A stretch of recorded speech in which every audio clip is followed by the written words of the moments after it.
Este programa contém material adulto que pode ser inadequado para alguns telespectadores. A máfia. Uma ordem secreta dedicada à Cosa Nostra, a coisa nossa. Se violar o que sabe sobre esta vida, vai queimar no inferno como este santo queimando em suas mãos. Até recentemente, ninguém sabia ao certo quais eram exatamente as regras da Cosa Nostra. Se você é um bandido, um gangster, que leis você obedece? Agora, pela primeira vez, antigos membros da máfia revelam os códigos que governam este mundo do crime. Seguimos as regras. E sabemos quais serão as consequências se não fizermos isso. E como a Cosa Nostra foi vítima do sonho americano. Os 10 Mandamentos da Máfia.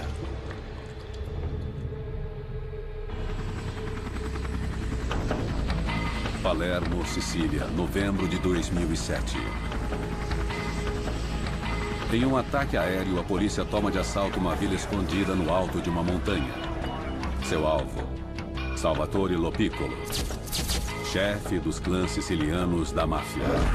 Conhecido como o Barão, Lo Piccolo ficou foragido durante 20 anos. Com armas em punho, a polícia rende os ocupantes. Em segundos, os agentes conseguem prender Lo Piccolo.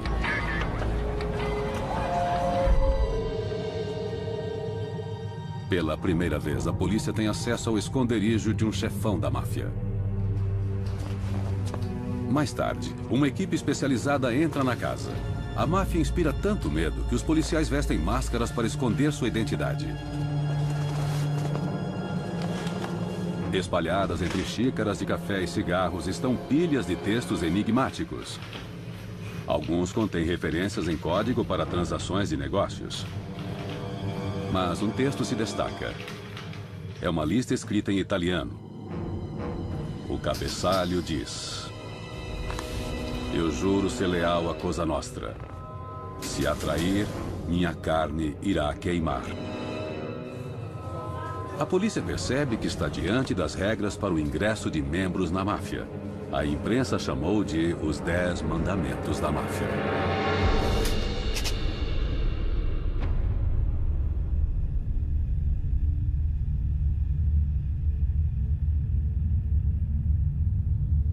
Ninguém pode se apresentar a um de nossos amigos. Uma terceira pessoa deve fazê-lo.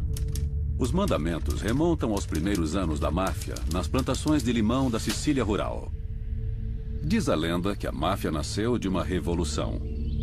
Nos anos de 1800, um grupo muito unido de proprietários de terras ofereceu proteção à população local contra o opressivo domínio espanhol.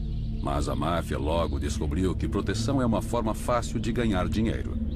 Quando o rei da Espanha partiu, a máfia voltou-se para o crime. No começo do século XX, os Estados Unidos abriram seus portos para os pobres, fracos e famintos.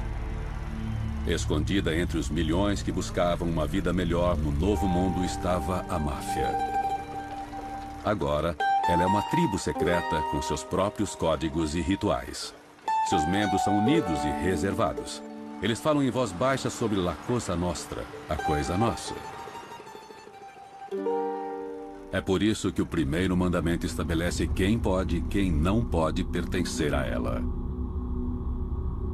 As pessoas que não podem fazer parte da Cosa Nostra são qualquer um que tenha um parente próximo na polícia, qualquer um que se porte mal e não respeite valores morais.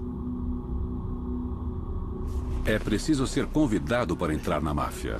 Estranhos não são bem-vindos. É sempre melhor ser convidado para esta vida por alguém que já esteja dentro dela. E geralmente é um parente de sangue. É melhor que seja um parente de sangue, porque a procedência é boa e conhecem suas raízes, podem investigar suas origens. O compromisso exigido é total. Quando alguém entra para a máfia, é como se nascesse de novo nesta vida. E tudo recomeça a partir deste ponto. Então, ao fazer o juramento, não há mais volta.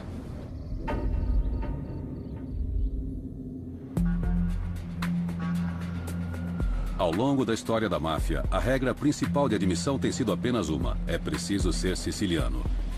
Até mesmo Al Capone, talvez o mais famoso gangster do mundo, foi impedido de entrar para a máfia porque não tinha vínculos com a Sicília. Michael Frances nasceu para a máfia. Sua família é siciliana. Seu pai, Sonny, é um membro do alto escalão da família Colombo de Nova York. Sonny quer uma vida diferente para seu filho. Meu pai não queria que eu entrasse nessa vida. Ele queria que eu fosse à escola, fosse um profissional e... Eu pretendia estudar medicina. Cheguei a ser aluno da Universidade de Hofstra, em Nova York. Mas quando seu pai é preso, acusado de extorsão, Michael é atraído de forma irresistível de volta aos negócios da família. No segundo ou terceiro ano da faculdade, eu me aproximei do chefão na época, Joey Colombo, e seus filhos. E eles me disseram, o que você está fazendo na escola? Porque se você não for pra rua e ganhar dinheiro, seu pai vai morrer na prisão. Frances passa os 2 anos seguintes aprendendo a ser um mafioso. É uma iniciação cruel. É uma vida muito violenta. Nós vemos e ouvimos coisas e se somos chamados para fazer alguma coisa, somos obrigados a fazer. E tudo isso faz parte dessa espécie de fase de testes. Apesar de seus vínculos impecáveis com a máfia, Frances enfrenta o teste proposto pelo mandamento número 1. Seu nome é apresentado em uma reunião da Comissão do Crime, o Conselho da Máfia em Nova York.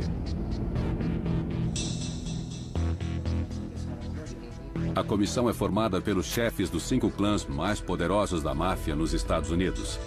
Ligados por fortes vínculos de parentesco e fraternidade, a máfia chama seus clãs de famílias.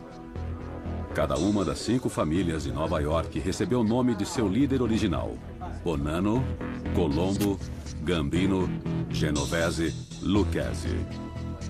Agora, seus sucessores decidem o destino dos aspirantes a membros. Existe alguma objeção? Talvez o cara não valha a pena, talvez tenha feito algo no passado, talvez tenha sido um delator. E essas informações circulam por todas as famílias. E só depois a gente passa na inspeção, digamos assim. É um tipo de sistema de segurança. Com a aprovação das 5 famílias, Frances finalmente está prestes a se tornar o que eles chamavam de um homem feito. Recebi uma ligação do meu capitão e ele disse: eu quero que esteja aqui às 9 da noite. E era noite de Halloween, em 1975. E ele me disse, seja pontual e vista um terno. Para se tornar um homem feito, é preciso participar de um ritual de mais de 100 anos. O chefe estava sentado no meio de uma configuração em ferradura. O chefe abaixo e o consigliere estavam à sua esquerda e à direita. E todos os capitães da família estavam lado a lado. Estendi a mão. Ele pegou uma faca, cortou meus dedos, caiu um pouco de sangue no chão. Eu abri as mãos, ele pegou a foto de um santo e colocou fogo nela. Não doeu, queimou rápido. Era só simbólico. E ele disse, esta noite, Michael Francese, você está nascendo de novo para esta nova vida, na Cosa Nostra. E se você violar o que sabe sobre esta vida ou trair seus irmãos a qualquer momento, então você vai morrer e queimar como o santo está queimando em suas mãos. Você aceita? Sim, aceito. Francese agora é um soldado da máfia.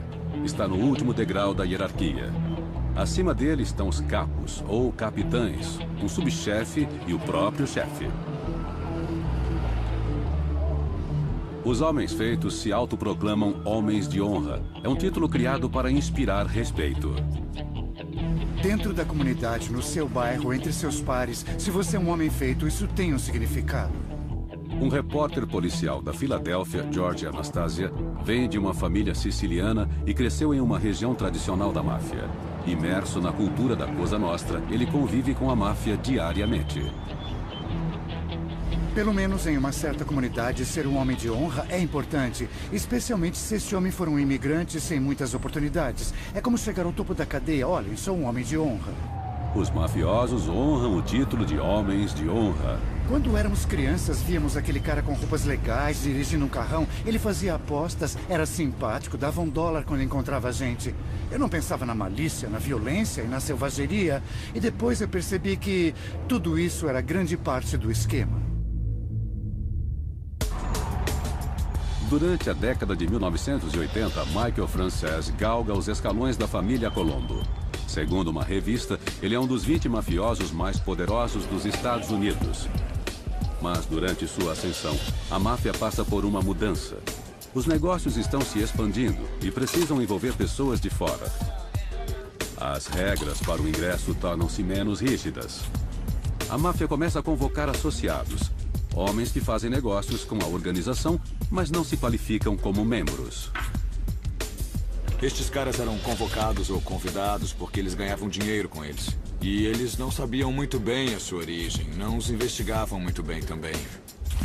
O ingresso na máfia já não depende da origem familiar, mas do dinheiro. Na Filadélfia, Ron Previtt fatura alto e é de origem siciliana.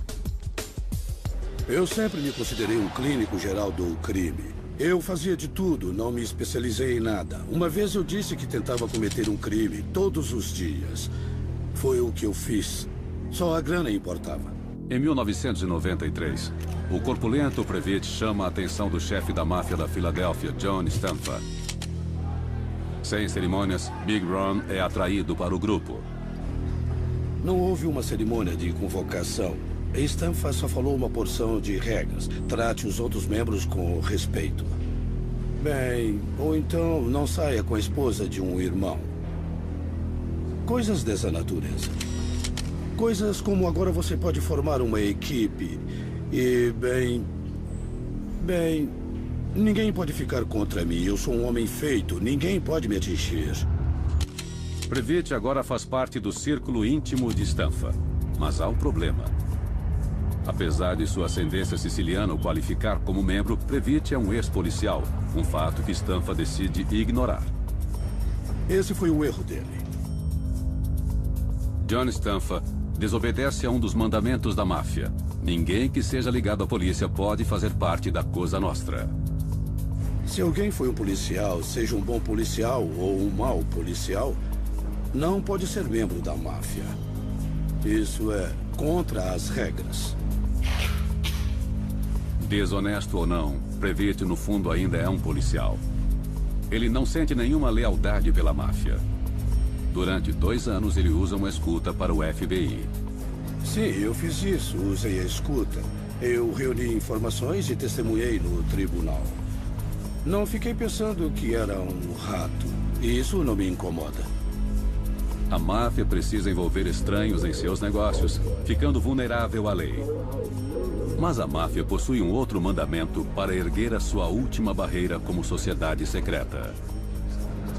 Eu nunca usei a palavra máfia. Só amigos. Os 10 mandamentos da máfia pretendem proteger o clã de estranhos, especialmente policiais e informantes. Ninguém pode se apresentar diretamente a nossos amigos. Uma terceira pessoa deve fazê-lo.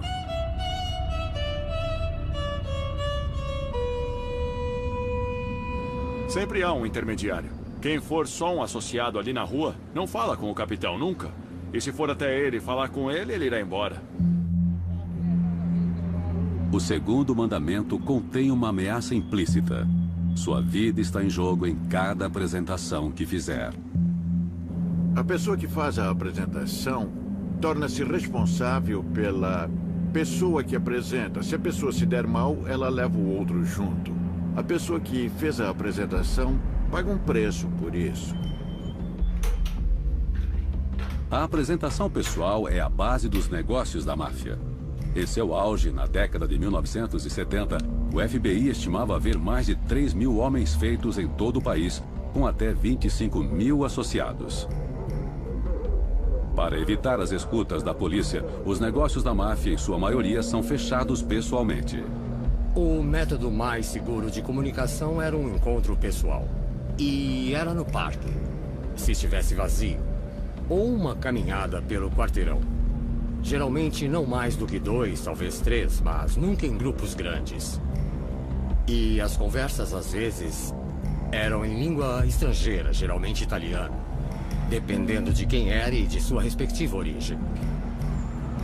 Os encontros em movimento sempre acontecem ao ar livre e estas conversas são a forma encontrada pelos mafiosos de se comunicarem em segurança quando as escutas da polícia os obrigam a sair para as ruas. Geralmente há muito a ser discutido. Famílias diferentes fazem negócios lado a lado nos mesmos bairros, tropeçando umas nas outras durante o processo. O lugar era de quem chegasse primeiro. Em outras palavras, se os Gambinos estivessem zanzando muito por Manhattan, eu não precisaria sair de lá com receio de que o território fosse deles. Não era geográfico. Como o território não é demarcado, os encontros com rivais são frequentes. Estas conversas resolvem conflitos antes que se tornem violentos. Tudo neste tipo de vida está nestes encontros. Para tudo eles fazem encontros e havia disputas com outras famílias, disputas dentro da mesma família e tudo isso nestes encontros. Segundo estes mandamentos, homens feitos que se conhecem pela reputação, mas não se conhecem formalmente, devem ser apresentados por uma terceira pessoa.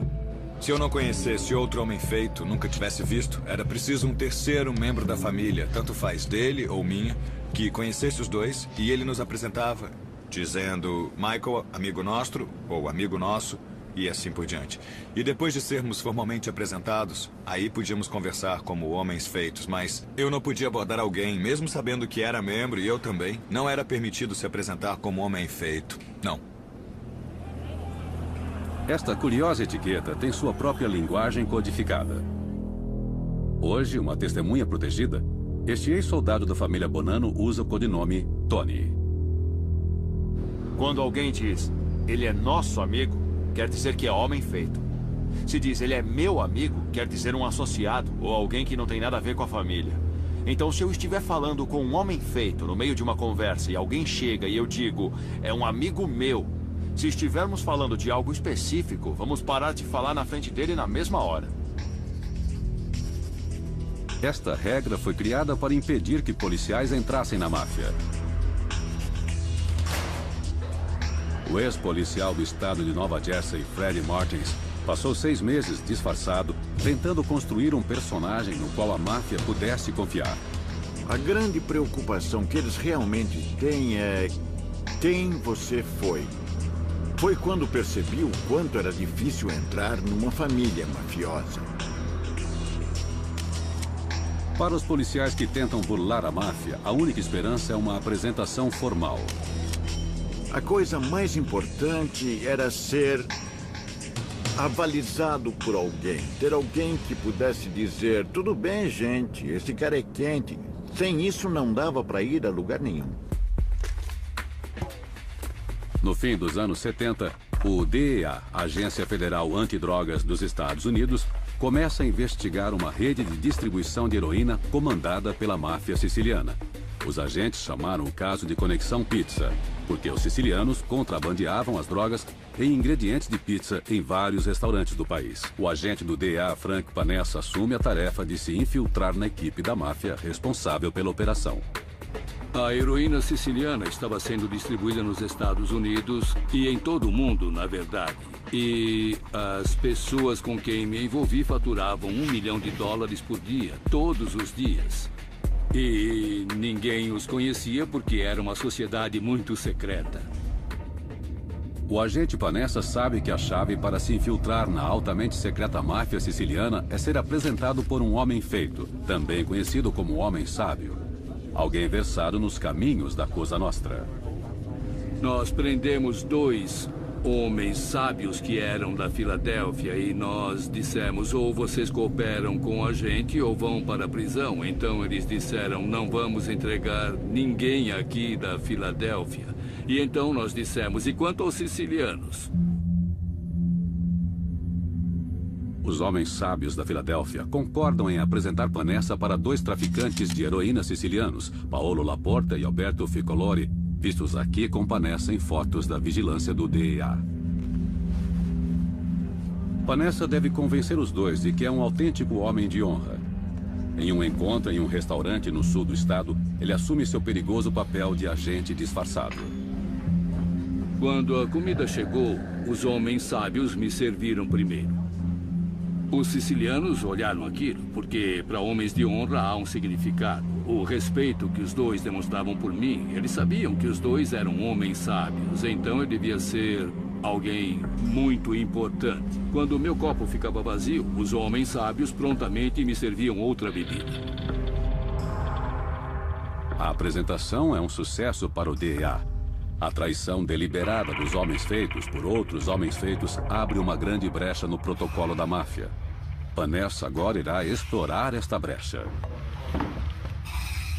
Meses depois disso, eu disse, meu negócio é o pó marrom. E eles disseram, por que não contou pra gente? Nós controlamos todo o pó. Ele perguntou, de quem você compra? E graças a Deus, eu também era agente disfarçado em Nova York e comprava de um homem feito em Nova York. E ele ainda não tinha sido preso. Aí eu disse, eu compro desse cara do Bronx e citei o nome dele. E ele disse, ele é um dos nossos clientes, você não precisa comprar mais dele, compre direto com a gente. E foi assim que comecei. Agora eu podia comprar heroína. Minha primeira compra de heroína foi de $85 mil. E quando eles foram embora, depois desta compra específica, ficaram seguros e pensaram, bom, este cara é quente. A investigação da Conexão Pizza desbarata uma enorme rede de distribuição de drogas. Em apenas 9 anos, a máfia havia contrabandeado cerca de $1 bilhão e 600 milhões em heroína. Quando o esquema cai, os contatos sicilianos de Panessa descobrem que ele é um agente disfarçado e pedem para vê-lo na prisão. Eu pensei, bem, o que eles vão dizer talvez seja uma ameaça, mas eles foram muito cordiais. E o Paolo disse, sabe, você foi um cavalheiro e todas as nossas transações foram apenas negócios. Mas o encontro termina com um aviso arrepiante. Ele disse, não precisa nos temer de forma alguma, mas as pessoas que apresentaram você a nós serão responsabilizadas. Panessa entende o recado. Ele não perde tempo e inscreve os homens sábios da Filadélfia no programa de proteção à testemunha. Os dois mafiosos escapam da ira da máfia. O FBI rompe a barreira de proteção da máfia e causa grandes estragos. E quando isso acontece, a máfia recorre a uma poderosa arma, a lealdade. Eu estava disponível o tempo todo, como um médico. Não interessava para quê, fosse para cavar uma cova ou meter uma bala na cabeça de alguém. Bem, as coisas eram assim. Quem entra para a máfia entrega seu coração, seu corpo e sua alma. Os 10 mandamentos existem para assegurar isso. Esteja sempre disponível para a Cosa Nostra, mesmo que sua esposa esteja prestes a dar à luz. Não existe férias na máfia, não existe licença médica na máfia, não há turno de 8 horas na máfia.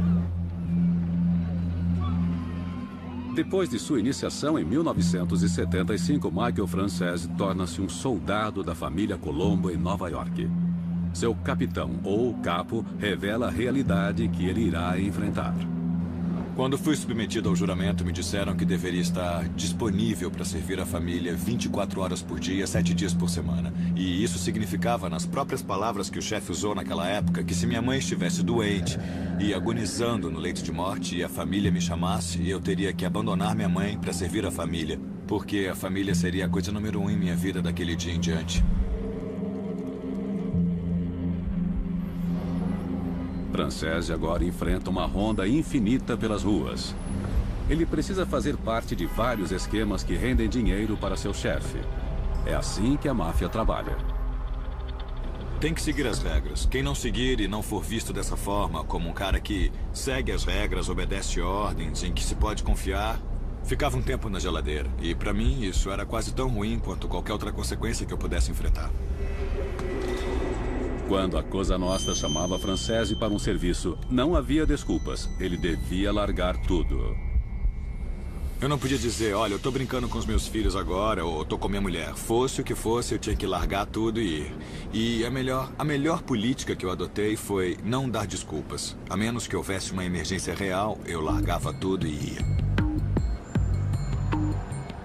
Mais um dia, apesar de tomar cuidado, Francese chega 10 minutos atrasado a um encontro agendado por seus superiores.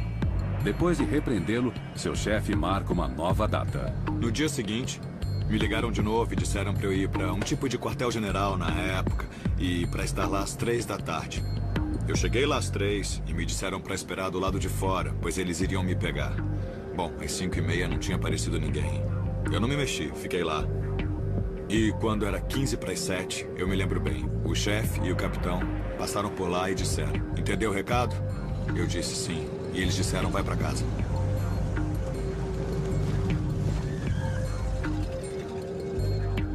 Francese tem sorte por ter escapado apenas com uma advertência. Ele nunca mais se atrasou para um compromisso. Para os membros da máfia que estão nos escalões mais baixos da hierarquia, não existem segundas chances. Henry Hill, imortalizado no filme Os Bons Companheiros, é o antigo sequestrador da família Lucchese. Como associado, Hill deve demonstrar seu comprometimento diariamente. O Jimmy me ligava, o Paul me ligava. Me encontre no saguão do aeroporto e visto uma gravata, ou seja, não esqueça de trazer 2 pistolas com você. Eu tinha dinheiro. Estava disponível o tempo todo como um médico, sempre à disposição. Não interessava para quê, fosse para cavar uma cova, meter uma bala na cabeça de alguém. Bem, as coisas eram assim. Hill anda com mafiosos que atiram primeiro e perguntam depois. O Tommy fazia marcas na pistola sempre que matava alguém. E eu matei 27, tenho 32 marcas. Esses caras eram doentes assim. Ele sabe que atrasos podem colocar sua vida em risco. Se marcar um encontro com essa gente, é melhor aparecer. Porque senão... Eu mesmo vi John Gott detonar um cara com um bastão porque ele não apareceu no encontro. Entendeu? Atrasar-se demonstra desrespeito. E o que é pior, indica irresponsabilidade. Na máfia, é preciso saber em quem se pode confiar. Mas abandonar tudo depois de uma ligação pode causar complicações. Especialmente se os mafiosos estiverem com pessoas que não conhecem seus códigos de trabalho.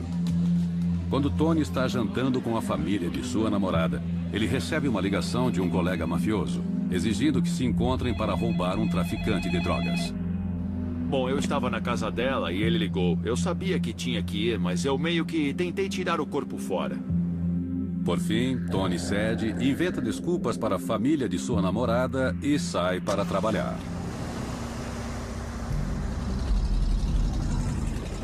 Cortávamos a linha do telefone, entrávamos pela porta de trás e às vezes pela da frente, quando estava aberta. A gente entrava e acabava com eles. Algumas noites depois, Tony está dirigindo com sua namorada. Nesse dia, eu estava com a minha namorada no carro. Se lembrar que havia um rolo de fita isolante e 2 máscaras de esqui no chão, no banco de trás do carro.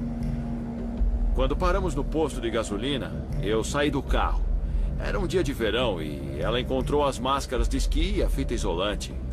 E ela quis saber para que serviam. Somente quando se torna sua esposa é que ela descobre ter se casado não apenas com um homem, mas com uma instituição. Uma instituição que trata as mulheres como propriedade. A necessidade de lealdade da máfia se estende até a intimidade de seus membros.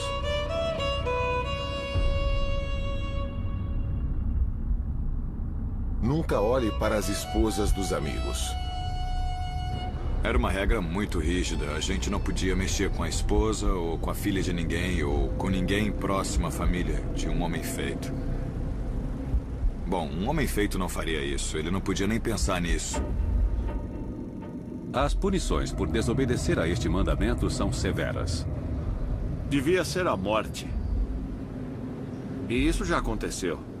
Às vezes, o amante era morto. A cultura masculina da máfia sempre demonstrou respeito pelas esposas. Mas este mandamento tem origem em uma necessidade prática. Uma das regras, você não devia mexer com a mulher de um mafioso, é claro. Mas é lógico que isso não é uma escolha moral. É porque isso cria instabilidade dentro de uma organização. E eles não querem 2 caras brigando por uma mulher. Querem esses 2 caras ganhando dinheiro para eles. Então, existe uma razão lógica para essas regras que não tem nada a ver com honra e moralidade. Tem a ver com a estabilidade e os objetivos da organização. Apesar de se chamarem mandamentos, com uma suposta base na moralidade, eles existem em função dos negócios. Devido aos tradicionais códigos de honra, flertes entre homens feitos e as esposas de outros mafiosos são muito raros. O capo dos Colombo, Michael Francese, sempre evitou cuidadosamente a possibilidade de ser pego em uma posição comprometedora. Essa era a minha política pessoal. Se eu visitasse outro homem feito e ele não estivesse em casa, mas a mulher dele estivesse, eu não pisava lá dentro. Eu nem entrava na casa, porque nunca se sabe, não é? A máfia se espelha em suas famílias. E como em muitas famílias, a Cosa Nostra é cheia de fofocas. Em um mundo de conversas escusas e sussurradas, os boatos são constantes. Se um mafioso tiver um caso com a esposa de outro mafioso, logo todos ficarão sabendo. É como um namoro num escritório, é assim, tá entendendo? E não importa o que faça, alguém vai acabar descobrindo. Mexer com a esposa de um superior é praticamente suicídio para soldados e associados. Mas para membros mais poderosos, ter um caso com a esposa de alguém de nível inferior representa um risco bem menor. Eu me lembro de uma escuta que tínhamos, em que um cara dizia para outro cara: quero que você vá em tal e tal lugar, me ligue quando sair, ok? Uns 20 minutos depois, o cara recebe uma ligação e ele diz: estou indo para a porta. Ok, você vai levar umas 4 horas, 2 horas para ir e 2 horas para voltar. Ele disse: tá bom, eu te aviso quando chegar lá e quando estiver voltando para casa. Então, uns 15 minutos depois, alguém liga para o apartamento do marido e você ouve o cara dizer para a esposa: ele já saiu? E ela disse sim, e ele: já estou chegando, nem use calcinha. Então, as regras eram quebradas com frequência.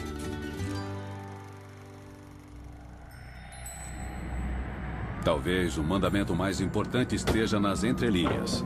Há uma regra para o chefe e outra para quem estiver abaixo dele. Como o próximo mandamento decreta, subordinados devem engolir tudo. Você não reclama do chefe, não é inteligente. Seja o que for, fique quieto e pronto. O mundo do crime é baseado em mentiras. Mas os mandamentos da máfia exigem que os subordinados falem a verdade, especialmente quando é o chefe quem pergunta.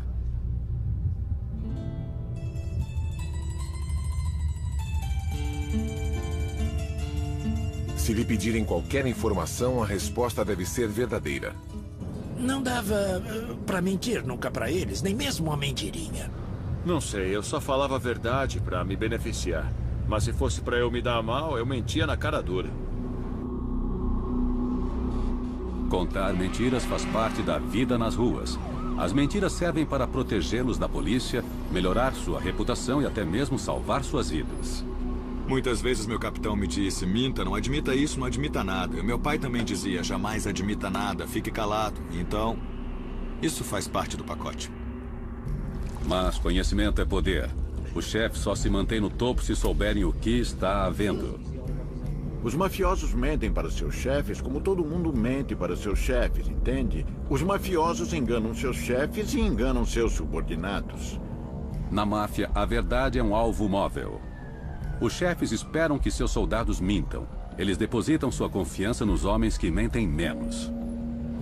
Imagine um encontro entre 2 caras e um capitão.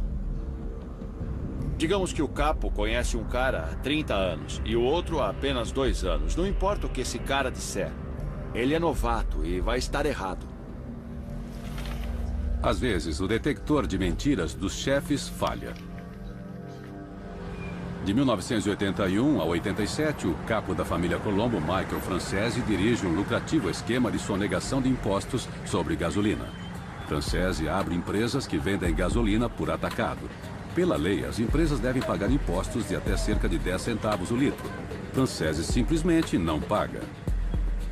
Como fazíamos isso? Muito simples. O governo era muito atrasado no recolhimento de impostos. Se nós não pagássemos no primeiro trimestre do ano, eles avisavam pelo correio. Mas lembrem-se, todos os dias a caixa registradora tilintava. O dinheiro entrava todo santo dia. Resumindo, a gente os despistava por uns 9 ou 10 meses antes que viessem fazer uma auditoria e ficassem furiosos com tudo isso. Mas antes disso, fechávamos tudo usando a próxima empresa. Era um ciclo. Nós pulávamos de uma licença para outra e fizemos isso por 7 anos e nunca conseguiram nos pegar. No auge da operação, Francese chega a vender quase 2 bilhões de litros de gasolina por mês. Faturávamos entre 8 e 10 milhões de dólares por semana. E só em impostos de gasolina era muito dinheiro. Mas os chefes de Francese suspeitam que ele não esteja sendo honesto. Eles o chamam para um encontro. Eu tinha de encontrar um cara, o Jimmy, no centro da cidade. Era tarde, umas 11 da noite. E eu vou ser sincero, eu estava sentado no banco do passageiro, o Jimmy dirigindo e tinha alguém atrás de mim e eu estava bem nervoso. Eu não sabia se seria o meu fim com tudo o que estava acontecendo. Pensei, o que será que esses caras acham que está acontecendo? Eu saí do carro e me levaram para uma sala. Quando a porta se abriu, eu me lembro muito bem. Eu não sabia se seria a última coisa que eu veria. Francese sabia que se os chefes pensassem que ele estava mentindo, não hesitariam em matá-lo. Me disseram, Michael, ouvimos falar que você talvez esteja ganhando mais dinheiro do que fala pra gente. Você anda com ideias de se virar sozinho dentro dessa família? E eu disse, isso é absurdo, que papo é esse? Se tiverem provas, me mostrem. Eu ganho mais grana do que qualquer outro já ganhou pra esta família. E eu não estou ameaçando vocês de forma alguma. Se o cara com quem eu faço isso se encrencar, ele não conhece ninguém. Eu sou o único cara que ele pode ferrar. Vocês saem ganhando de qualquer jeito. E eu estou sendo questionado sobre isso. E foi o que eu disse. E também não há nenhuma verdade nisso. E não havia. Francese consegue convencer seus superiores. Ele escapa por pouco. Bom, depois disso, disseram, tudo bem, está tudo certo. O chefão saiu, nos abraçamos, mas eu fiquei impressionado. Não gostei nada daquilo. Para Francese, o encontro foi um divisor de águas. A partir daí, ele começa a questionar sua devoção à Cosa Nostra. Mas não diz nada, é claro. E foi assim que eu tomei outro rumo. Às vezes, as mentiras podem servir aos objetivos dos chefes. A máfia era complacente principalmente com o tráfico de drogas.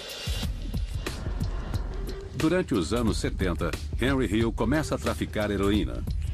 O pó marrom vem da Sicília, escondido em produtos fornecidos a restaurantes locais. A heroína chega pura. E traficantes como Hill a misturam com aditivos para aumentar a quantidade e também os lucros. Um quilo rendia 30 quilos. Na rua, sabia? Faça as contas. A gente pagava 250 mil dólares por 1 quilo. Multiplique por 30. A heroína é uma chance de ganhar dinheiro muito rápido. Hill fica deslumbrado com o retorno.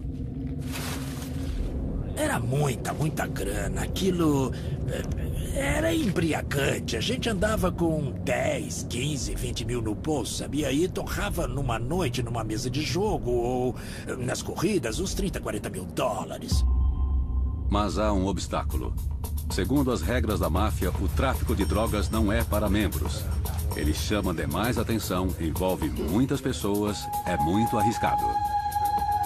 Traficar drogas não era bom porque gerava muita pressão e criava muitas brechas para as autoridades. E corrompia seus membros, ou seja, os membros da máfia. A velha guarda da máfia desaprova as drogas. O tráfico não se enquadra em sua própria autoimagem de protetores da comunidade, mas a ganância vence os valores tradicionais. Eles vieram com essa desculpa, não pedimos para você vender drogas, quando na verdade esperavam que aquele dinheiro entrasse, sabe? Todos sabiam do tráfico de drogas, mas nunca admitiam. Oh, não sabíamos que você vendia drogas. Hill tem de mentir para seu chefe, o capo dos Lucchese, Paul Vario. Eu lembro do Paul me perguntar, você tá mexendo com drogas? Não, tá brincando, eu nem fumo. Eu não faço isso, sabe? Apesar disso, Hill assegura que Vario receba sua parte. Claro que o Paul sabia. Toda semana eu trazia um saco cheio de dinheiro para ele. 5 mil por semana. Quando os mafiosos vendem drogas fingindo que não traficam, desobedecem o mandamento sobre a verdade.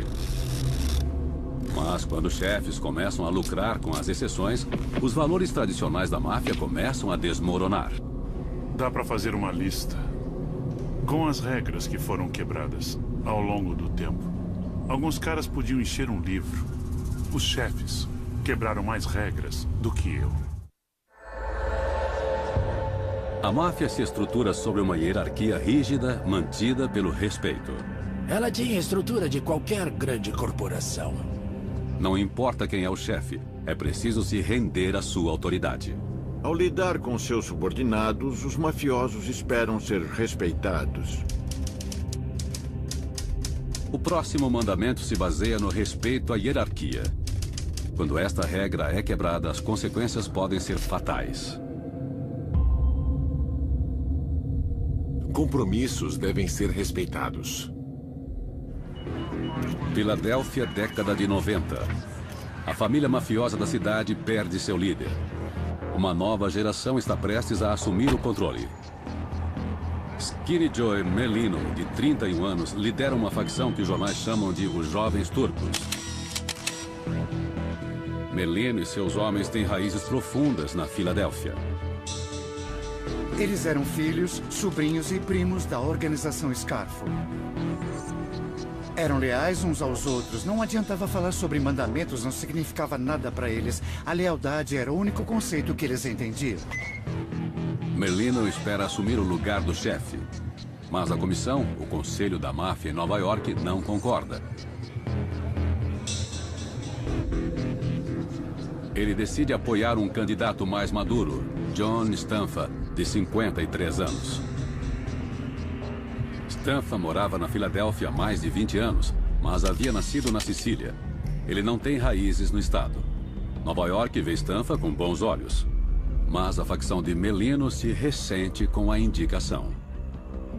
Alguns chefes da máfia não conseguem o respeito que deveriam. E ele era visto como um estranho. E os mafiosos da Filadélfia não o respeitavam. Na verdade, eles o confrontaram diretamente, sabe? As coisas pioram com um choque de estilos. Merlino e Stanfa têm visões muito diferentes sobre como um chefe deve ser. Stanfa é mais discreto. Ele dirige uma pizzaria durante o dia e o crime organizado à noite. Stanfa era da Sicília. Era da velha guarda e ficava mais na dele. Sabe, não era de se exibir. Mas era mafioso até os ossos. Já Merlino adora os holofotes. Ele contrata um cinegrafista para registrar os bastidores de sua rotina diária. Joey não era um chefe tradicional, digamos assim. Joey gostava de jogar. Gostava da vida noturna. Gostava de sair. Quando Stanfa faz de Joey Chang Ciancalini, um colega de Merlino, seu subchefe, o grupo de Merlino se enfurece. Eles veem a indicação como uma estratégia para enfraquecer sua facção. Stanfa transformara Joey Chang em um alvo. 2 de março de 1993. Às 5h58 da manhã, uma câmera de vigilância do FBI filma um carro encostando na porta da lanchonete que serve de base para Joey Chang. Uma escuta instalada no local grava sons que mais parecem os de uma carnificina. Um atirador desconhecido atira 5 vezes em Joey Chang. Chang é atingido na cabeça, no pescoço e no peito, mas sobrevive milagrosamente. Ninguém é acusado pelo ataque. Stanfa vê o atentado como um desafio à sua autoridade. Como chefe, ele deve recorrer ao comando superior. Ele liga para Tommy Gambino, um membro de destaque da Comissão do Crime da Máfia em Nova York. Os dois conversam em um dialeto siciliano. Mas naquele momento o FBI já está em seu encalço. Esta é a transcrição em inglês da conversa narrada por atores. Esses caras são um bando de parasitas que merecem ter as cabeças arrancadas. Pra falar a verdade, eles estão me deixando maluco. Se nós não nos ajudarmos, então... E você não pode se comprometer em me ajudar? Nós temos tudo. Só precisamos de 4 postos desconhecidos. Como eu disse, estamos à sua disposição para o que você precisar. Mas Gambino está apenas sendo diplomático. A comissão não interfere nas disputas internas das famílias. O conceito de franchising talvez descreva melhor o que era a máfia nos Estados Unidos. Não era uma corporação no sentido de que a sede em Nova York ou qualquer outra controlava tudo. Não era assim. Eles aprovavam um líder, indicavam um deles como chefe e era a tarefa do chefe dirigir aquela família. Stanfa percebe que terá de agir sozinho. Em 5 de agosto de 1993, um pistoleiro de Stanfa atinge Merlino enquanto caminhava pela rua com o irmão de Joey Chang, Michael.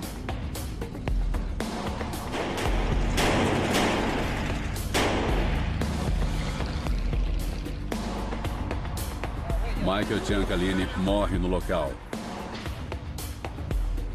Merlino escapa com um ferimento.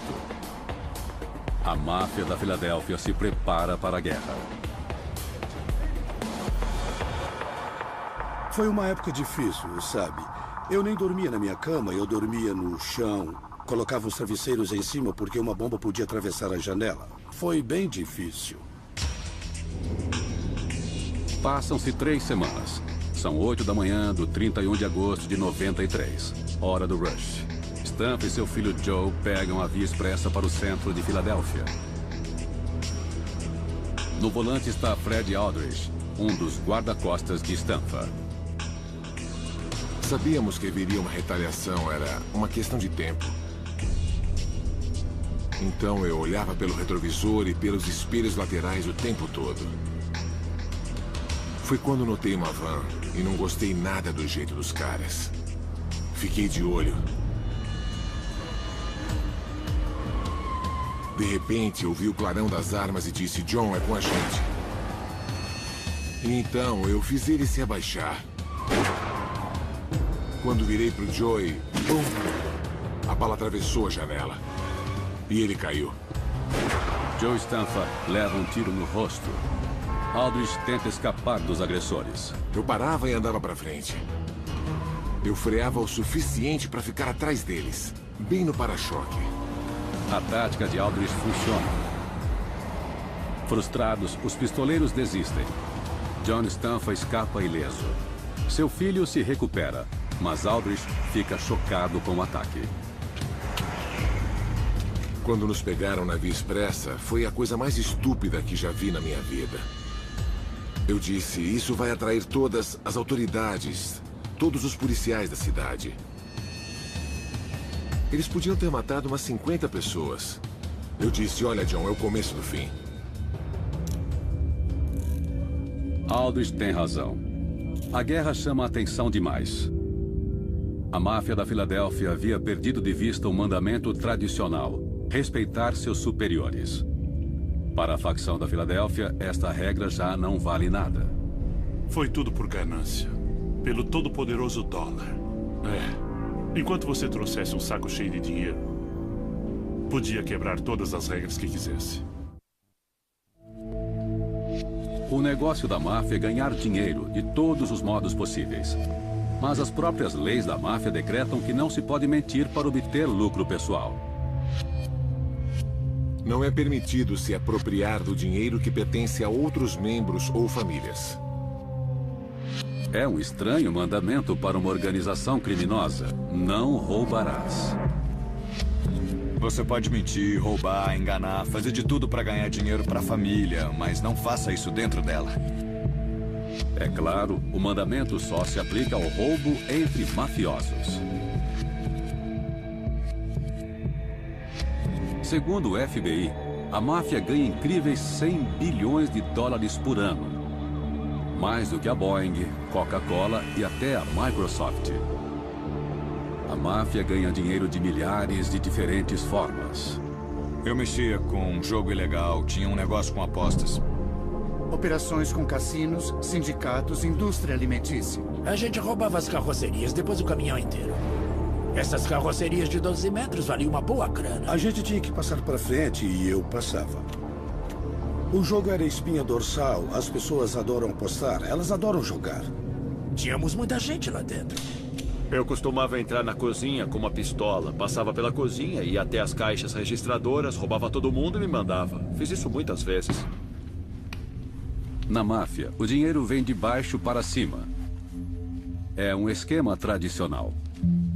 Os associados entregam uma parte de seus lucros aos soldados, que então pagam uma porcentagem a seus capos, e assim por diante, até chegar ao chefe. Se eu sou seu capo e você rende algum pra mim e eu também dou lucro ao chefe, todos ficam felizes. No topo desta cadeia de lucros está o chefe. A gente sempre cuidava do chefe. Ele sempre levava o dele. Henry Hill é um antigo associado da família Lucchese de Nova York. Seu capo sempre recebia uma parte igual na partilha. Se havia 4 caras envolvidos no sequestro, uma parte sempre era dele. Então eram 5 caras. Se ganhassem 100 mil, cada um levava 20 mil. E ele sempre levava a parte dele. Para ganhar sua parte, o chefe só precisa concordar com a ação. Sua bênção é um tipo de política de segurança contra mafiosos rivais. Faça o que tem de fazer. Fature pra gente, se for preciso, mande bala. Assim funcionava a organização. Como um príncipe medieval, o chefe só se comunica com seus subordinados por meio de intermediários. Durante a década de 90, o ex-soldado Fred Aldrich assume o papel de porta-voz do chefão da máfia da Filadélfia, John Stanfa. Quem queria chegar até ele vinha falar comigo. Claro, eu era o ouvido do John. Eu dizia, olha, o Tony teve uma ideia. Ele sorria e dizia, tudo bem. Eu dizia, Louis teve uma ótima ideia. E ele dizia, tudo bem, pode dizer que está liberado. Uma vez aprovado o esquema, o membro ou associado deve começar a pagar uma cota igual ao chefe. Todo mundo acha que a gente entra nessa vida e de repente todo mundo começa a jogar dinheiro em você e você fica rico. E é exatamente o oposto. Ao entrar na máfia, você tem que pagar o tempo todo. Tem que ganhar a vida e bancar a família, se puder. Os chefes estabelecem uma confirmação verbal para cada centavo como forma de controle. Era supostamente por razões de segurança. Se outro membro de outra família tentasse se meter ou interferir nos nossos negócios, sabiam que não podiam fazer isso. Essa é uma razão, mas tecnicamente dessa forma eles sabiam de todo o movimento e tínhamos de pagar. Deixar de pagar é considerado roubo. O ex-soldado da família Bonanno, Tony, está no programa de proteção à testemunha. Ele é um dos poucos homens que enganaram seu chefe e sobreviveu para contar. O Natal chegava antes lá em casa. Então eu mandava o dinheiro para onde eu devia mandar. Em 99, Tony começa a extorquir lojas de produtos pornográficos em Manhattan. A pornografia é um alvo fácil. Eu não chantageava uma loja em que uma senhora e um velhinho faziam cerâmica. Eu explorava um negócio que funcionava em uma área nebulosa da lei. É o tipo de negócio que a gente podia ameaçar e extorquir toda a semana. A técnica de Tony é simples e brutal. Eu entrava, me apresentava e fazia amizade com o dono. Depois eu dizia, escuta, se alguém tentar entrar aqui, eu sei como é esse negócio. Se alguém tentar entrar aqui, te ameaçar ou tentar roubar a sua grana, me liga, eu posso ajudar você. E uma semana depois eu mandava um moleque com um bastão de beisebol. Logo, Tony começa a ganhar um bom dinheiro, mas ele decide esconder o esquema de seu capo. Eu fazia coletas semanais. E meu capitão decidiu verificar por conta própria, porque achava que estava sendo roubado toda semana. Então ele visitou as lojas e falou com as pessoas diretamente. Ele descobriu que eu estava roubando, descobriu que eu ficava com tudo. Tony está marcado para morrer. E uma das tradições da máfia é que você conheça o seu assassino.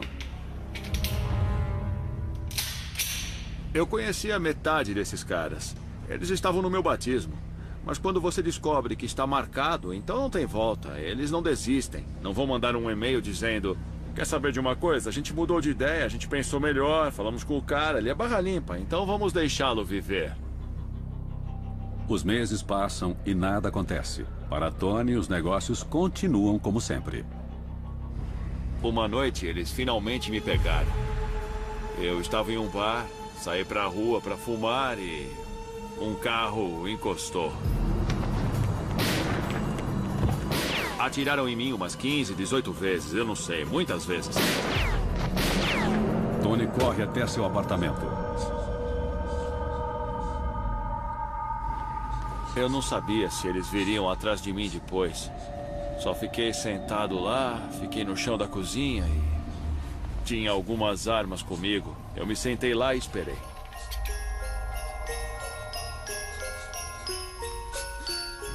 Parece loucura, mas eu pensava o tempo todo que o Papai Noel viria me matar, porque eu lembrava do capitão vestido de Papai Noel quando eu era criança. Nunca vou esquecer esse pensamento. Tony consegue fugir de seus agressores naquela noite. Mas seu encontro com a morte o faz questionar sua lealdade. Logo depois, ele decide cooperar com o FBI. Nem todos têm tanta sorte.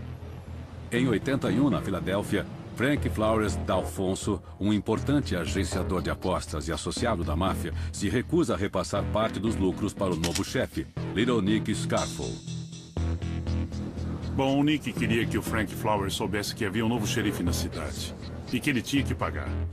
Na época, Eugene Milano é um soldado da máfia da Filadélfia.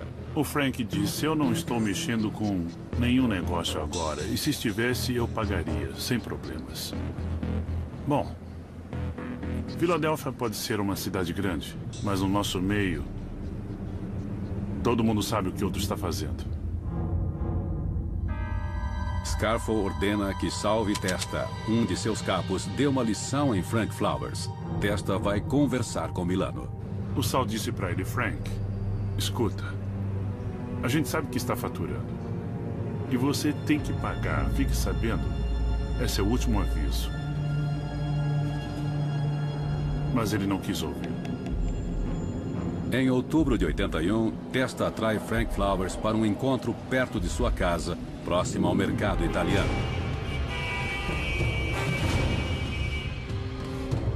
O Sal bateu nele com um bastão de beisebol. Tinha uma peça de 40 centímetros de aço. Ele bateu muito, deu a maior surra nele. E ele ficou no hospital por muito tempo. Mas a surra não surte o efeito esperado. Flowers ainda se recusa a pagar. Esperando cair nas graças de seu chefe, o capo de Scarfo começa a planejar seu assassinato. Depois disso, a outra punição possível era a morte. Eu fui chamado, junto com 4 ou 5 caras, para matar Frank Flowers. Mas o rosto de Milano é conhecido demais nas ruas estreitas de Filadélfia. As pessoas me conheciam no bairro, então eu procurei meu capitão na época e disse... olha, não vai rolar, eu posso ser reconhecido, não vale a pena. Então, eles decidiram me poupar. E encarregaram outros caras de matar o Frank. Frank Flowers D'Alfonso finalmente é assassinado em julho de 85. 2 homens atiram nele em frente a uma tabacaria no mercado italiano em plena luz do dia. Milano é preso por conspirar para cometer homicídio em 1987. Se você tiver um negócio ilegal na Filadélfia, vai ter de pagar. O respeito é a base de muitos códigos da máfia. Mas quando as vidas pessoais dos mafiosos estão em jogo, o respeito pode ser uma faca de 2 gumes. Eles tratavam bem sua esposa, a mãe dos seus filhos, mas quando ela não estava perto, eles caíam na farra. Para muitos ítalo-americanos, a família é a pedra angular de suas vidas. Cenas familiares como estas são o sonho de muitos mafiosos. A família oferece proteção para um estilo de vida criminoso. Mesmo assim, os mafiosos muitas vezes traem a instituição que dizem valorizar acima de tudo. As esposas devem ser tratadas com respeito. As esposas ocupam uma posição central em muitos lares de mafiosos. Quando um homem feito se casa, ele permanece casado, ou seja, até que a morte o separe. Era preciso respeitar a esposa e a família. A lealdade não era só ao chefe, mas também a família. Não se podia enganar a própria família. O agente do FBI, Patrick Cogan, se depara com este poderoso código de respeito quando ele e um parceiro vão prender um mafioso em sua casa. Batemos na porta da frente e quando a esposa abriu a porta, nós dissemos: onde está seu marido? Somos do FBI e temos um mandado. Com muito sotaque, ela disse: ele não está aqui. Perguntamos se podíamos entrar e olhar a casa. Ela ficou muito agitada e começou a xingar, nós dois em italiano. Então eu retruquei, também em italiano, com palavras que não vou repetir aqui. Depois disso, ela se afastou da porta tentando respirar. 30 segundos depois, o marido, fugitivo, sai pela porta com seu paletó na mão, abre a porta e diz para nós dois agentes: venham, vamos dar o fora daqui. A gente disse: Joey, por que tão rápido? Ele disse: prefiro ir com vocês. Prefiro ir com vocês do que aguentá-la o dia todo, porque vocês a desonraram ao xingá-la em italiano. Eu disse: bem, ela me xingou primeiro. Ele disse: não interessa. Eu devia ter defendido a honra dela. E não defendi. Prefiro passar o dia com vocês na prisão. Mas respeito não inclui necessariamente fidelidade. Em relação às mulheres, os mafiosos tinham valores dúbios. Eles tratavam bem sua esposa, a mãe de seus filhos, cuidavam de sua família, a respeitavam na presença dela, mas quando ela não estava perto, eles caíam na farra. Para provar sua masculinidade, um mafioso precisa ter uma gumbata, a gíria da máfia para a amante. Alguns caras tinham namoradas durante anos e anos a fio, eles tinham vidas duplas, digamos assim. Era territorial. A gente ia aos clubes toda noite, apostávamos alto, e por isso éramos atraentes para muitas garotas. Sempre tinha mulheres à nossa volta, e elas sempre queriam se divertir com a gente, estar por perto. E quando aparecia uma garota bonita, ela virava namorada por um tempo. Nas décadas de 60 e 70, a noite de Nova York é agitada. A cidade abriga alguns dos maiores clubes noturnos do mundo, o Copacabana, o Estúdio 54, e a máfia aproveita ao máximo. Havia os Campinos, e havia os Bonanos, e também os Luquezes e os Colombos. Todo mundo, sabia? Todos eles tinham seu território naqueles clubes e naqueles bares. Mas uma noite da semana é especial. Aos sábados, os mafiosos mostram aos outros membros como são respeitáveis. Isso significa sair com suas esposas. Sábados e domingos eram das esposas, e os outros dias eram das namoradas ou alguém com quem se estivesse. E isso era muito comum entre as pessoas que eu conhecia, pelo menos naquela época. Para o associado da máfia, Henry Hill, este arranjo podia trazer complicações. Se a Diana Ross apresentasse no Copacabana, por exemplo, naturalmente a namorada queria ver, sabia? E a esposa também queria. Bem, o sábado à noite era só para as esposas. Eles não iam pro Copa com a namorada no sábado à noite. Era proibido. Então não tinha jeito. Bem, quem tivesse 3 namoradas tinha que ver o show 3 vezes. As esposas, na maioria das vezes, entendem e aceitam o esquema, desde que seus maridos as respeitem e não ostentem seus casos em sua frente. A gente tentava manter as esposas e namoradas umas longe das outras. Todas elas sabiam. Era aquela coisa. Mas como todas sabiam, enquanto a gente bancava a casa, pagasse as escolas particulares e empregadas, tudo que elas queriam, isso levava bastante a barra caso elas vissem uma mancha de batom no colarinho ou qualquer coisa assim. Era só dar uma grana, vá fazer compras, me deixe em paz. Mas alguns mafiosos quebram frequentemente esta regra. Quando o FBI instala grampos para vigiar a máfia da década de 80, os agentes começam a descobrir mais coisas do que imaginavam. Paul Castellano é o chefe da família Gambino de Nova York. Aos 70 anos, ele se apaixona pela empregada da família. Castellano mantém o caso dentro de sua própria casa. Ao fazer isso, ele desonra sua mulher, Nina. É uma falha imperdoável para o protocolo da máfia. E o FBI está ouvindo tudo. Quando o FBI o prende por extorsão em fevereiro de 85, Castellano descobre tudo. Ele sabe que revelou segredos da máfia pelo telefone. Mas quando descobre que os federais sabem sobre seu caso com a empregada, ele fica realmente apreensivo. Ele ficou muito preocupado quando soube dos dispositivos eletrônicos na casa dele. Ele ficou mais constrangido e mais preocupado com o fato de ter feito um implante peniano quando ficou mais velho para, supostamente, satisfazer aquela atual amante. Ele temia mais que esta informação chegasse a seus colegas e subordinados do que o fato de ter desrespeitado a esposa na sua própria casa. A reputação de Castellano como chefe está em risco. A escuta do FBI compromete sua hombridade. Quando as notícias sobre seu romance e o implante se espalham, abalam o mundo da família Gambino. Um rival decide que é hora de usurpar o trono de Castellano.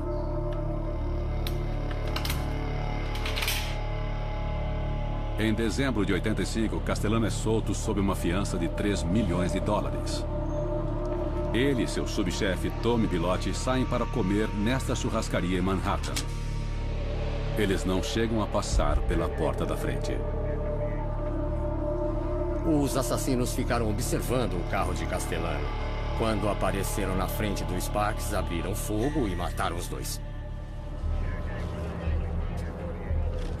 O rival de Castellano assume o controle da família Gambino. Seu nome, John Gotti.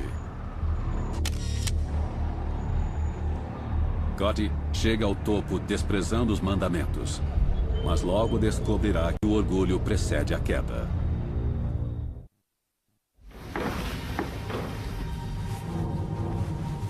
Documentos secretos descobertos em 2007 revelam o código de honra da máfia. Os chamados 10 mandamentos falam de valores morais, verdade, respeito. Qualidades que parecem alheias ao mundo do crime. O mandamento número 9 transmite uma mensagem muito clara.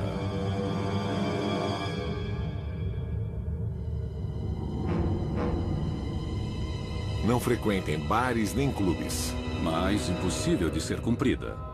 Eu passava a vida dentro desses lugares. Umas 6 noites por semana eu estava em algum clube, seja em Manhattan, Long Island ou qualquer outro lugar em que eu estivesse, no país inteiro. Eu não sei de onde essa regra veio, mas com certeza não a seguimos. Mafiosos e bares combinam como uísque e soda. Os bares e clubes são locais onde eles fecham negócios. Em todo lugar, sempre havia uns 4 ou 5 clubes que pertenciam aos homens feitos. Sempre havia alguma coisa acontecendo. Se alguém tivesse muitos casacos de mim que não conseguia passá-los para frente, talvez fizesse isso por ele. Era uma rede de negócios. Mas este mandamento tem um significado mais profundo. Sociedades secretas não devem se expor publicamente.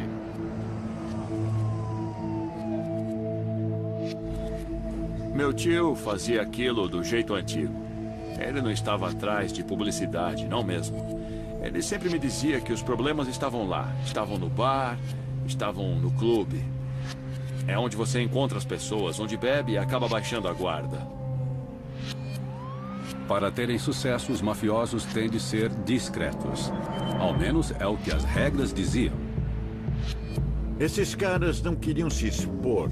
Eles queriam passar desapercebidos. Eles não queriam se tornar o que chamamos de um alvo fácil. Mas o que parecia funcionar nas colinas da Sicília não funciona nas grandes cidades norte-americanas. No início dos anos 80, os mafiosos começam a se afastar dos códigos da Cosa Nostra e a alçar voos mais altos. Os caras novos queriam construir uma reputação. Os da velha guarda eram reservados, os novos, nem um pouco. A nova geração de mafiosos começa a se orientar não pelos antigos mandamentos, mas pelos mitos do cinema. Os caras novos, em muitos aspectos, adoram aparecer. Eles adotaram os papéis que viram em filmes como O Homem da Máfia, Família Soprano, Donnie Brasco. Eles incorporaram isso em sua personalidade. Eles queriam os flashes, o glamour, e tudo isso era praticamente a antítese do teor desses mandamentos e do que a máfia deveria ser. Deveria ser uma sociedade secreta. Um homem incorpora mudança nos valores da máfia. John Gotti. Gotti é um gangster notório. Ele se deleita com os holofotes da mídia. Gosta de se exibir e encarna o papel de mafioso. A imprensa o vê como um personagem. Eu gostava muito do John. O John não escondia quem ele era. Ele era um gangster e não queria ser nada além de um gangster. E agia como 7 dias por semana, 24 horas por dia. O capo da família Colombo, Michael Francese, sobe na hierarquia ao mesmo tempo em que Gotti. Sabíamos que ele seria o chefe ou morreria tentando. Gotti assume o controle da família em meio a tiroteios e muita publicidade.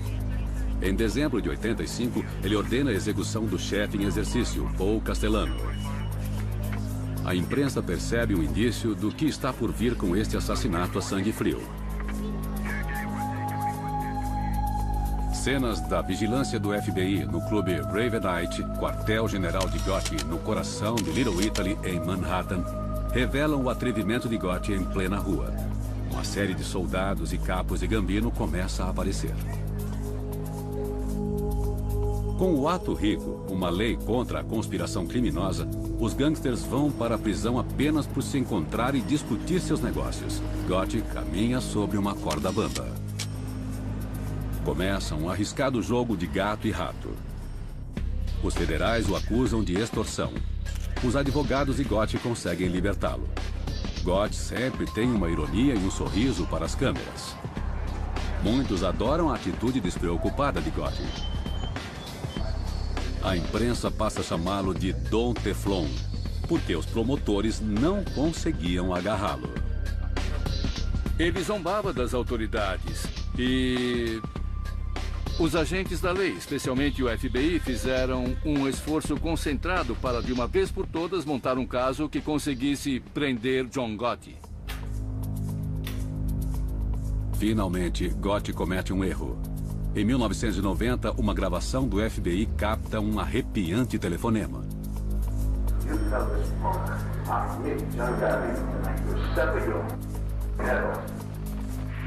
Uma ameaça de morte é tudo o que os promotores precisam. Em 11 de dezembro de 1990, os federais invadem o clube Ravenite, onde John Gotti mantém seu séquito. Gotti é preso. Depois de 2 anos de uma batalha legal, Gotti finalmente é condenado por assassinato e extorsão. Seus fãs não ficam felizes. Gotti morre de câncer na garganta na prisão em 2002, consumido em parte por seu amor aos holofotes. Sem dúvida, Gotti cometeu um erro. Ele se gabou abertamente de quem ele era para a mídia. Falou com repórteres e o crime organizado nunca havia feito isso. Os holofotes da publicidade também se voltam para o capo da família Colombo, Michael Francese. No auge de sua carreira criminosa, Francese ganhava milhões com seus negócios ilícitos. A mídia de Nova York o batiza de Don Yuppie. Don Yuppie. A mídia me deu esse apelido. Eu não gostava disso. Eu não gosto do termo Yuppie, mas eu acho que é porque eu era jovem, eu estava no negócio, vestia ternos e eu também fazia muito sucesso. Mas os caras na rua não se atreviam a me chamar assim porque sabiam que eu não gostava. Francese sai de Nova York e vai para a Flórida. Ele se envolve em um novo negócio, produção cinematográfica. Eu produzi um filme que tinha cenas de dança break, um musical com muita música e dança, e eu usei muitos meninos em risco, porque nós filmamos em bairros violentos, bairros infestados de gangues. Desta vez, a publicidade é positiva para Francese.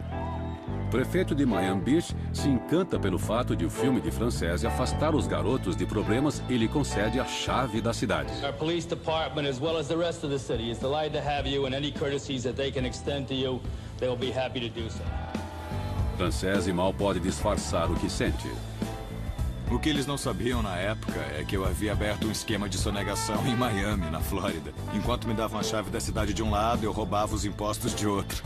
Mas durante a festa de estreia do filme, sua vida secreta está prestes a se tornar pública. Me pediram uma entrevista. Mike, a TV local quer falar um pouco com você na saída. Eu estava bem cansado, eu disse, tá bom. Brian Ross era um repórter da NBC. Eu não reconheci, eu não sabia quem ele era. Aí ele começou a falar da festa e coisa e tal, e de repente ele disse isso. The FBI says you're a member of the Colombo Mafia family. Eu sabia muito bem onde ele queria chegar. Meu parceiro ficou furioso. Ele saiu na mesma hora. Eu só respondi as perguntas. Like I said, the FBI can allege and say whatever they like. They've been doing it for many, many years. Bom, e foi aí que tudo começou a desmoronar. A aparição de Francese numa rede nacional de TV logo chama a atenção das autoridades. Em 85, os promotores apresentam 87 acusações de extorsão, fraude e sonegação de impostos contra Francese. Ele pode pegar a prisão perpétua. Eu sabia que se eu fosse julgamento e perdesse, minha vida acabaria. Seus advogados fazem um acordo. Nós negociamos um acordo em que eu pegaria uma sentença de 10 anos de prisão e, com a liberdade condicional, eu cumpriria 5 destes 10. Eu tinha que devolver 15 milhões, mais 5 milhões em bens confiscados e sair para cumprir minha pena. Francese cumpre 6 anos. Antes de ir para a prisão, ele se casa e toma uma decisão. Eu conheci uma garota por quem me apaixonei de verdade. E se eu quisesse passar um tempo com ela, ter um futuro com ela, não ia dar certo nesta vida, porque não me deixariam em paz. Francese promete. Até agora, a única forma de sair da máfia era dentro de um caixão. Mas, nos anos 90, para não cumprir penas pesadas por seus crimes, muitos gangsters começaram a sair da Cosa Nostra direto para os braços do FBI. A parte principal do acordo é que eles tinham que garantir a minha vida. Foi um acordo muito bom.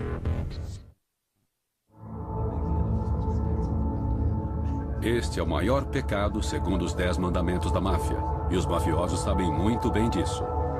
Não importa o que você faça, jamais se envolva com a polícia. Mesmo quando éramos crianças, a gente não entregava os outros. As coisas eram assim, sabe? A gente não contava para as nossas tias o que o nosso primo tinha feito, mesmo se fosse sério.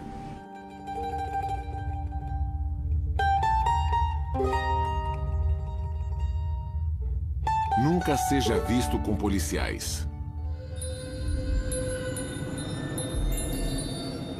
Este mandamento da máfia é um aviso aos gangsters para fazerem o possível para não serem vistos com policiais. Eu cresci odiando a polícia. O meu pai sempre me ensinou que eu jamais poderia ser policial ou gostar da polícia porque eles juraram prender nossos parentes, a nossa família. Então eu cresci odiando a polícia. Mas quando a tradição falha, os chefes têm uma outra carta na manga.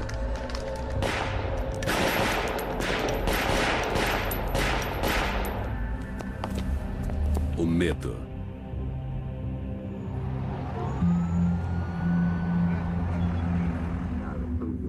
Na batalha contra o crime organizado, o agente do FBI, Patrick Cogan, sabe muito bem como o chefe da família Gambino, John Gotti, intimida seus subordinados. Eu tinha um informante muito próximo a Gotti, mas ele morria de medo dele. Ele tinha pavor. Gotti matava só porque tinha acordado com o pé esquerdo. Imagine se ele soubesse que um de seus homens estava cooperando com as autoridades. Quando o informante do agente Cogan é identificado no tribunal, ele foge da cidade e nunca mais é visto. Este homem tinha esposa e um filho de 10 anos. Ele os abandonou. Não aparece há 25 anos. Só por medo. Só por medo. O Programa de Proteção à Testemunha é criado em 1970 para oferecer aos mafiosos a chance de revelar informações em troca de proteção. Desde então, cerca de 10 mil criminosos se inscreveram. Em 1980, o associado da família Lucchese, Henry Hill, é preso por tráfico de heroína. Quando eu fui preso, eu sabia que era um homem morto.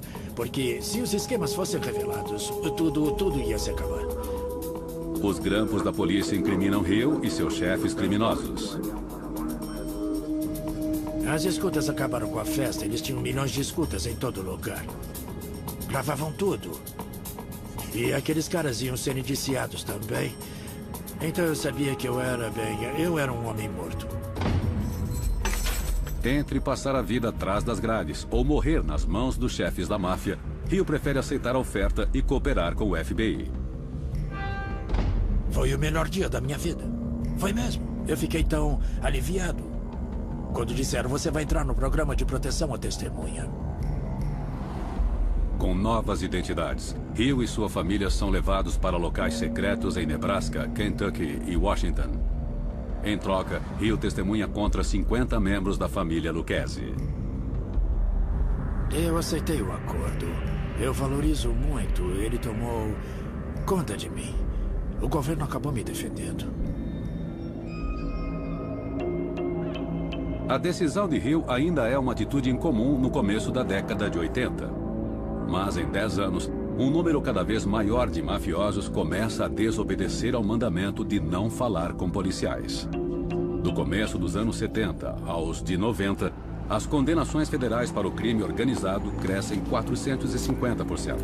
Graças ao ato rico, o medo da lei mina o poder da máfia.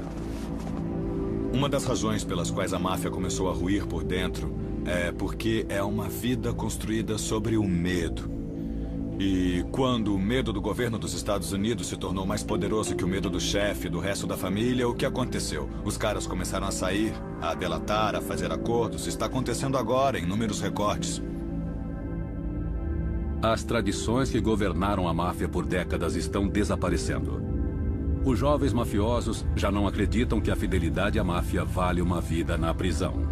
Quando foram presos e encararam sentenças por extorsão de 40 anos na prisão, e a máfia não é mais um refúgio, é só por dinheiro, eles tomaram uma decisão de negócios. Como diminuir minhas perdas? Bom, vamos cooperar. Isso está acontecendo cada vez mais. Na Filadélfia, talvez mais do que em qualquer outra cidade. Per capita temos mais testemunhas que cooperam, homens feitos testemunhando, do que em qualquer outra família da máfia. Na Filadélfia, não existe um delator maior do que o ex-policial Ron Previtt. Eu sempre fiz de tudo para sobreviver a vida toda, porque eu era um bandido consumado.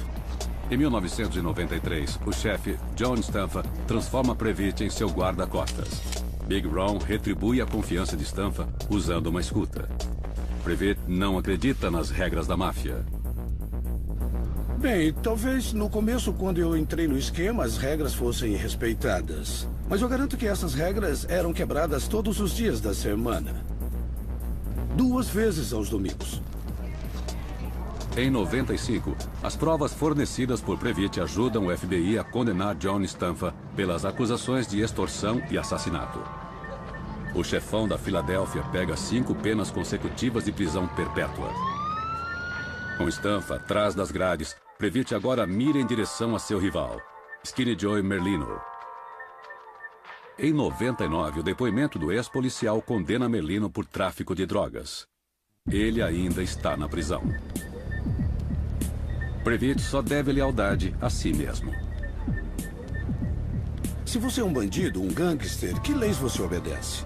Você rouba, assalta, vende drogas, faz tudo errado. A expressão mais verdadeira que já ouvi é que não existe honra entre ladrões.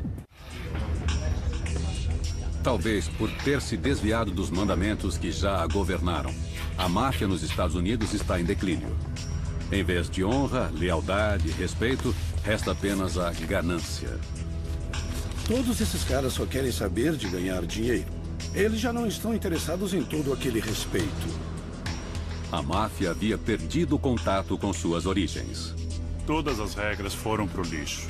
Nos anos de 1990, a nova geração de mafiosos já não é leal aos ideais da máfia. Para eles, os 10 mandamentos não significam nada. Se você falar com metade dos caras que estão por aí e mostrar aquela lista, eles não vão saber do que se trata. A era de ouro da máfia chega ao fim. Quando penso nos anos 40 e 50, essas regras eram usadas e aplicadas. A lealdade e a honra eram parte disso. Para esta geração que chegou ao final do século XX e começo do século XXI, nenhuma delas vale mais. Elas não fazem parte da realidade deles. Eles só querem ganhar dinheiro. Não querem fazer parte de uma sociedade secreta ou uma sociedade respeitável, ser homens de honra. É uma frase que ainda falam, mas ela não significa mais nada. Alguns mafiosos antigos sentem-se traídos. Tem uns caras lá fora que deram suas vidas a uma vida que não existe mais. E quer saber? Ninguém está nem aí. Ninguém liga se eles participaram de 2 ou 3 mortes. ou se salvar uma vida. As antigas políticas de segurança da máfia não valem mais a pena. Quando um mafioso vai para a cadeia, a máfia deveria cuidar da família dele. Um dia, um dos caras deu $50 para minha esposa. Um cara para quem eu ganhei mais de 2 milhões. E ele deu 50 pratas para ela. Os chefes de Tony haviam abandonado o espírito que sustentava a Cosa Nostra. A máfia cuida de seus membros. Desiludidos, muitos mafiosos decidem abandonar a organização. Atualmente, Henry Hill não faz mais parte do programa de proteção à testemunha. Sabendo que sobreviveu a seus inimigos, Hill pinta e escreve para viver. Quando eu olho para trás, eu me sinto tão longe daquela vida. Eu não acredito, sabia? Quando eu vejo essas coisas na televisão ou nos filmes, que eu fiz parte daquela coisa, eu acho tudo tão estranho, sabia? Gene Milano ainda está no programa de proteção e é grato por ter esta segunda chance. Eu acho que muitas pessoas não sabem como é bom ir trabalhar todo dia. Saber quanto vai receber. Conhecer os seus limites. Gastar o que pode gastar quando puder. Isso se perdeu naquela vida. Mas alguns acham difícil abandoná-la. Se me arrependo de ter deixado aquela vida? Bom, olha, eu lutei contra isso durante muitos anos. Eu senti que tinha traído um juramento, mesmo sabendo que era errado. Ele estava tão entranhado dentro de mim que eu tive muita dificuldade para lidar com isso. Michael Frances nunca delatou seus companheiros. Ele fez algo pior. Ele entregou o próprio coração pulsante da Cosa Nostra. O que eu aprendi sobre esta vida está dentro da minha mente e do meu coração e eu não vou esquecer isso facilmente. Eu vou carregar isso pela vida, essa é a verdade. Mesmo em decadência, a máfia não perdoa nem esquece. Eu não subestimo esses caras. E eu sei que se eles realmente quisessem, eu podia me dar mal.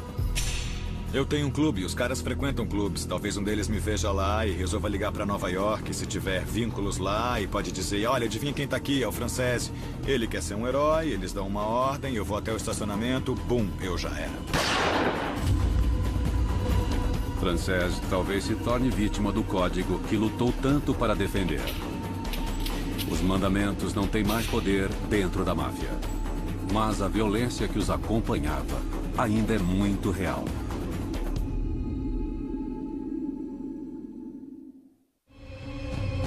Versão brasileira Vox Mundi.